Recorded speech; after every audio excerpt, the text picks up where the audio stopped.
আমাদের চেষ্টা চলে আসছে। আজকে সেই কথাটাকেও বাতিল করতে চাইছে।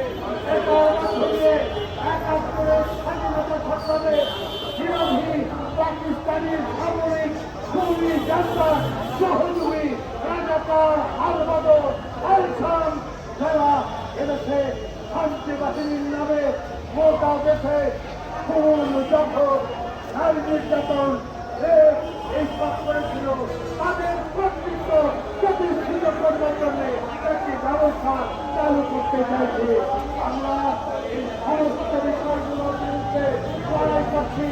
এই মুহূর্তে আমরা মার্কিন সাম্রাজ্যবাদী তৎপরতার নামে এই যে বন্ধ তথাকথিত বিদেশিদের নামে মার্কিনীদের কর্তৃত্বে দেওয়ার যে ব্যবস্থা হচ্ছে, আমরা তার বিরুদ্ধে প্রতিবাদে নেমেছি। আমরা এই প্রতিবাদটা শেষ নয়, এই প্রতিবাদের পরে আমরা চট্টগ্রাম বন্দরের কাছে যাব এই প্রতিবাদের সাথে প্রতিরোধ সংগঠিত করতে, এবং তারপর যদি পানি না থাকে তাহলে তার পরবর্তী পর্যায়ে আমরা বৃহত্তর কর্মসূচি ঘোষণা করব। এই কথা বলে আপনাদের সকলকে আবারও বলছি, আমরা এই মার্কিন সাম্রাজ্যবাদকে আমরা কোনো মতে নিয়ন্ত্রণ করব না। আমরা কোনো মতে মার্কিন যুক্তরাষ্ট্রকে আমাদের দেশে স্বাধীনতা কর্মসূচিতে কর্তৃত্ব তার হাতে দেব না।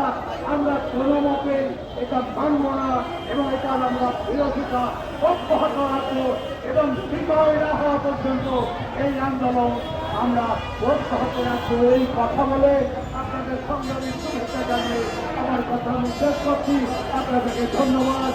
বাম গণতান্ত্রিক জোট এবং ফ্যাসিবাদ বিরোধী বাম মোর্চার তরফ থেকে আপনাদের অভিনন্দন বাংলাদেশের সাম্যবাদী আন্দোলনের তরফ থেকে ধন্যবাদ। সংগ্রামী বন্ধুগণ, ইতিমধ্যেই আমাদের এই সমাবেশে উপস্থিত হয়েছেন বাম গণতান্ত্রিক জোটের কেন্দ্রীয় নেতা, গণতান্ত্রিক পার্টির সাধারণ সম্পাদক উপস্থিত হয়েছেন বাংলাদেশের কমিউনিস্ট পার্টির সাধারণ সম্পাদক, বাংলাদেশ বাম গণতান্ত্রিক জোটের অন্যতম কেন্দ্রীয় নেতা কংগ্রেস আব্দুল্লাহ গাজী রতন। সংগ্রামী বন্ধুগণ, আমরা এখানে আমাদের সমাবেশ আর দীর্ঘায়িত করব না। আমরা বিক্ষোভ মিছিল নিয়ে নৌ মন্ত্রণালয় অভিমুখে যাব। আমাদের নেতৃবৃন্দ সেখানে বক্তব্য রাখবেন, বাকি নেতৃবৃন্দ সেখানে বক্তব্য রাখবেন।